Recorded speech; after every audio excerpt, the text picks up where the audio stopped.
Elsewhere in quarterback injury news, Trevor Lawrence, who's been banged up a lot this year, but has still not missed a start. We've seen a knee injury. We've seen an ankle injury that we never dreamed he'd come back from. A Monday night to a Sunday. Are you kidding me? He came back and played. Concussion, cleared and played. Now has an AC joint sprain. That's a fancy way of saying shoulder injury.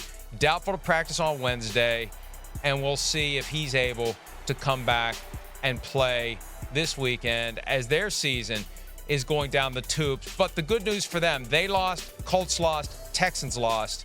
3-8-7 teams atop the AFC South, jockeying for position in the final 2 weeks of the season. Somebody's going to win that division. Somebody's going to host, most likely, the Browns in the wild card round. I don't know that that's a reward, frankly, based on how the Browns are currently playing. But still, you want to win the division if you can.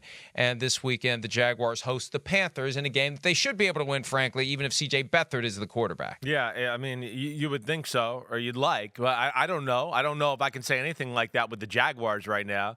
I mean, the AFC South, it's unbelievable how quickly it all changed. I mean, a month ago, we were going, wow, I mean, the AFC South looks good, and wow, could they get multiple teams in? You know, and right now, the way it kind of looks, you're like, I don't want any of them in there. Please don't any of you get in there. I mean, the C.J. Stroud injury is certainly, and other injuries, derailed Houston Texans and the way they look. The Colts have kind of been all over the place and just seem like they're hanging around, but not a real force. And Jacksonville, I mean, come on. Jacksonville is one of the biggest stories in football right now about talking about a team that has some big-time talent and is falling apart down the stretch. I mean, they've lost, 5 out of 7? They've lost 4 in a row. The losses haven't been necessarily so close and competitive to where you feel good about it. Last week was a disaster, dominated.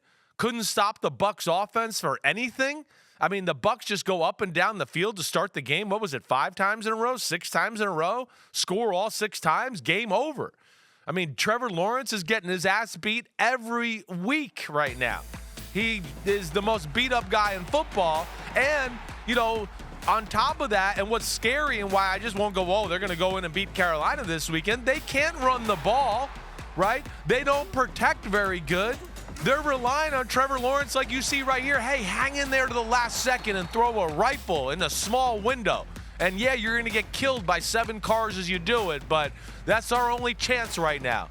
That's kind of where Jacksonville's at. They're reeling in a big way, and they need Trevor Lawrence. They do. I don't think it's a lock if C.J. Beathard plays that they beat Carolina this weekend.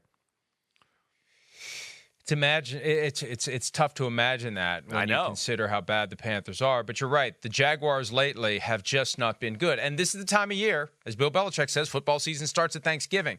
This is the time of year when the teams who are going to be the true contenders step up and win. And look at how the Buccaneers are ascending. Look at how the Jaguars have just faded. I thought that 34-3 wake-up call against the 49ers would be the thing that propelled them, like the wake-up call they got last year in London when they lost to the Broncos, and that was where Trevor Lawrence resolved to do whatever it took to be regarded as a great quarterback. It was kind of a crossroads early in his career. Well, now it's a different kind of crossroads. And physically, he's just doing all he can to hold it together. I got a lot of respect for the fact that the guy keeps going and keeps going and keeps going, knowing that he's going to get more of it. I'm not healthy. My knee, my ankle, I had a concussion. I got a shoulder. I'm going to go out there and I'm going to keep going. I'm going to try to lead this team to the playoffs. If they could find that switch, but it just, offensive line, again, it's offensive line play. When they play well, we don't notice. When they play poorly, we notice. And the offensive line is the heart of the issue for the Jacksonville Jaguars right now.